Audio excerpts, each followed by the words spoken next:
तो नमस्कार दोस्तों, मैं दीपक नागर दीपक इकोनॉमिक्स के इस चैनल पर आप सभी दोस्तों का स्वागत करता हूं। दोस्तों, इस चैनल पर हम डेली डिस्कस करते हैं daily economy news. I hope आप सभी दोस्तों ने आज का न्यूज़पेपर पढ़ लिया होगा।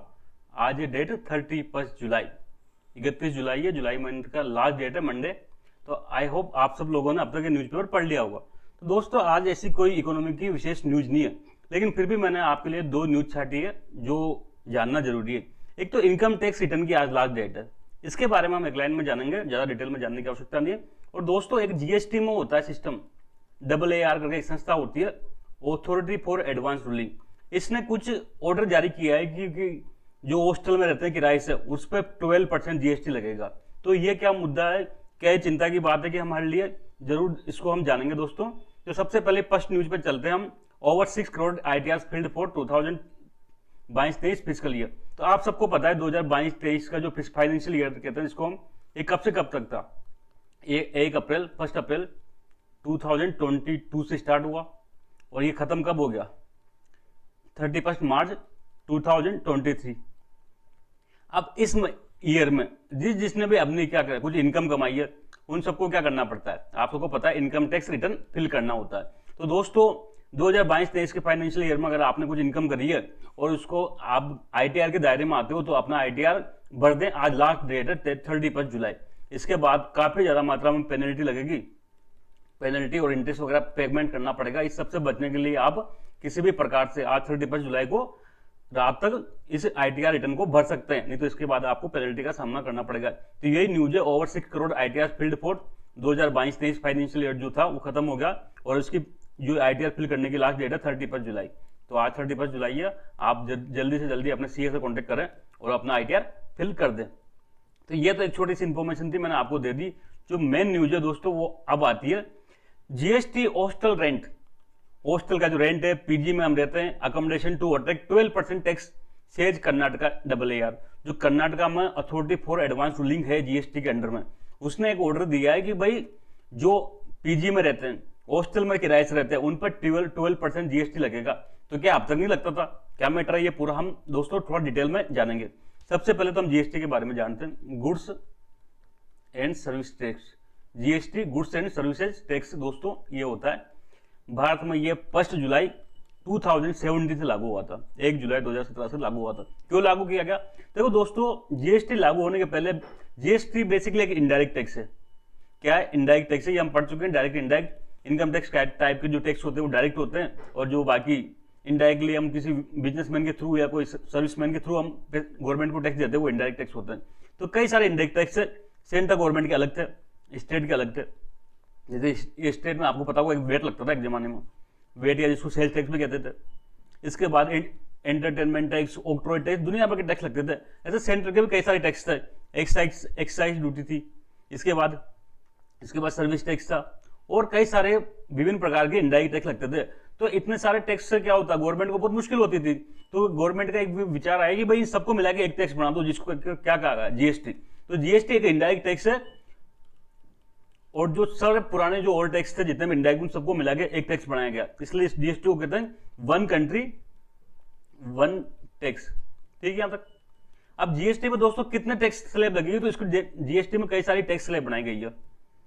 सबसे पहले तो 0% मतलब जहां पर कोई टैक्स नहीं लगेगा। बहुत जो इमरजेंसी की चीजें हैं या डेली लाइफ की चीजें, जैसे वेजिटेबल होगी, जैसे दूध हो गया, ऐसी चीजें जो बहुत क्या कहते हैं आवश्यक है, इसेंशियल गुड्स है, उन पे 0% GST लगता है। कुछ कम आवश्यक है उसमें 5%, थोड़ा और तो 12%, और जो थोड़ी सी क्या है लग्जरी टाइप के गुड है उन पर 18%, 28%। भाई जो बिल्कुल लग्जरी है, जैसे कि बहुत महंगी कारें, उन पर 28% लग्जरी टैक्स लगता है। इसके बाद जो सिन गुड होती है, जैसे कि सिगरेट, टोबैको वगैरह, इन पर भी 28% लगता है, क्योंकि ये कम आवश्यक है। भाई जो आवश्यक वस्तुओं पर कम टैक्स लगना चाहिए और गैर आवश्यक पर ज्यादा लगना चाहिए, सिंपल सिद्धांत कहता है। तो ये इस प्रकार से GST में 5 टैक्स स्लैब मानी गई है। हालांकि कुछ लोग इसको 4 भी कह देते हैं, 0% को नहीं मानते, पर हम इसको 1 मिनट के लिए मान के चलते हैं। 0, 5, 12, 18, 12%, ये 5 टैक्स स्लैब होती है। हर वस्तु पे अलग अलग टैक्स लगती है। जो कम आवश्यक है उस पर 0, 5, 12, जो ज्यादा लग्जरी चीजें उन पर 18, 28% लगता है। ठीक है बात यहां तक। तो फिर ये चीज क्या है? अथॉरिटी फॉर एडवांस रूलिंग, जिसने आदेश जारी किया, AAR कहते हैं बेसिकली। रूलिंग। तो दोस्तों जीएसटी में मैंने स्लैब बता दिया, टैक्स स्लैब जीएसटी में कुछ वस्तु पे 0, कुछ पे 5, कुछ पे 12, कुछ पे 18, कुछ पे 28%। अब क्या होता है ना दोस्तों, ये दुनिया भर की लाखों वस्तुएं हैं, वो ये पांच ही स्लैब के अंदर आती है। लेकिन कई बार क्या होता है ना, आपने कोई एक नया प्रोडक्ट बनाया, न्यू प्रोडक्ट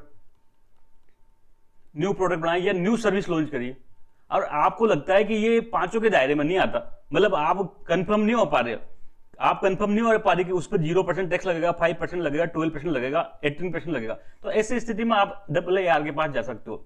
अपना जो एरिया है, हर स्टेट में एक अथॉरिटी फॉर एडवांस रूलिंग होती है, वो बना रखी है भारत सरकार ने। तो ये AAR में आप चल जाओ, ठीक है। अब आप इनसे पूछो कि भाई मैं ये प्रोडक्ट है, इस पर कितना टैक्स लगेगा, ताकि मैं इसको उतना ही कलेक्ट करूं। अगर मैं कम ले लेता हूं, फिर बाद में जो टैक्स डिपार्टमेंट कहेगी इस पर ज्यादा लगना चाहिए था, तब मैं कहां से लाऊंगा। तो ये AAR को कुछ नहीं करता, बेसिकली दोस्तों एडवांस में ऑर्डर जारी कर देता है, एडवांस में रूलिंग करता है। ये इसका नाम से स्पष्ट है, authority for advance ruling. Advance में रूलिंग कर देता है कि हाँ ठीक है, ये आपका प्रोडक्ट है, उस पर 5% लगेगा।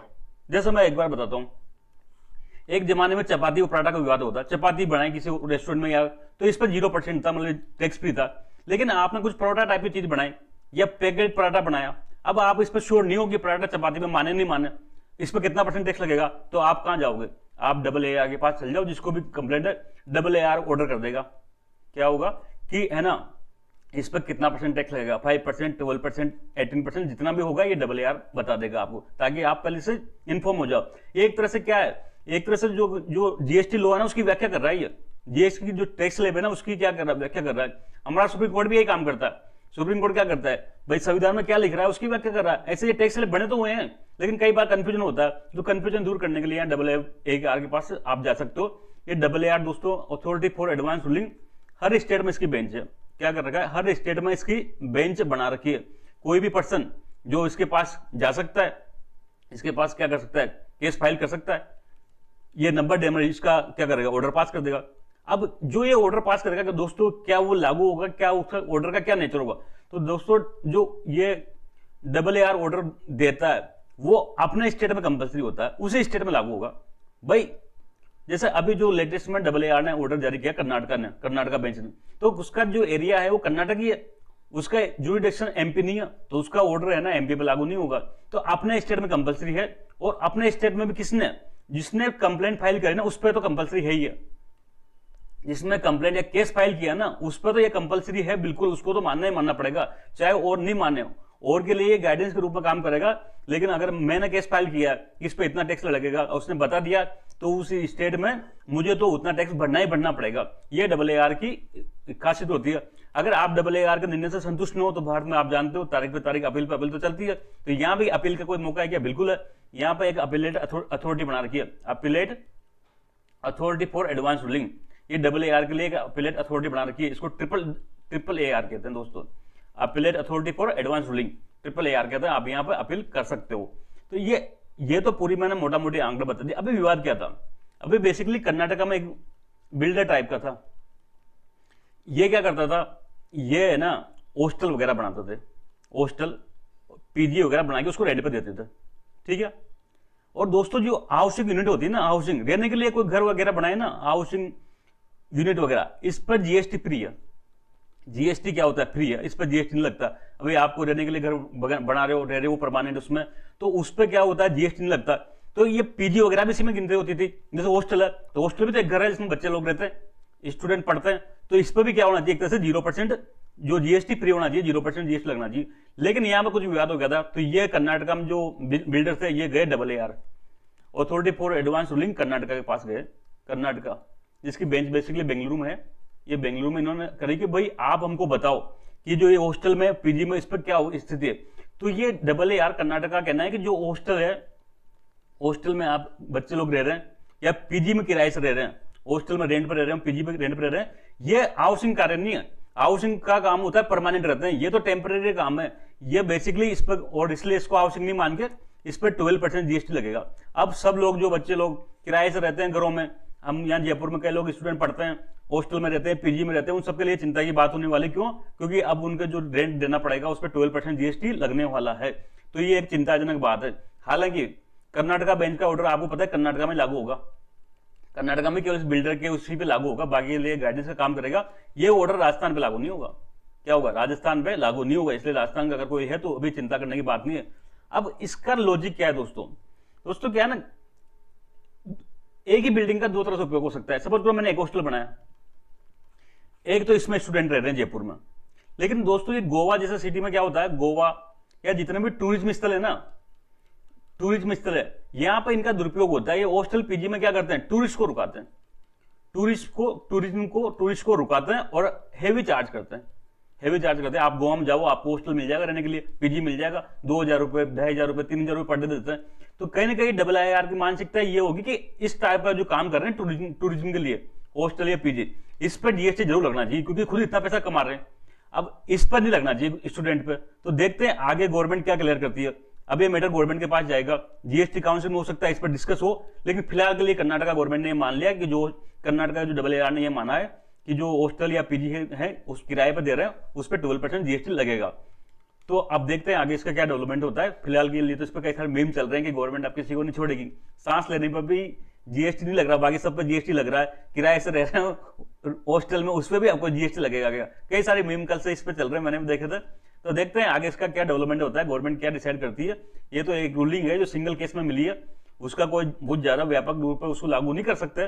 केवल कर्नाटका में भी वो भी जो आदमी गया उसी पे ये बाइंडिंग रूप से लागू है, बाकी किसी पे ये बाइंडिंग नहीं है। तो देखते हैं क्या डेवलपमेंट होता है। तो दोस्तों जल्द मिलते हैं, तब तक के लिए थैंक यू, जय हिंद।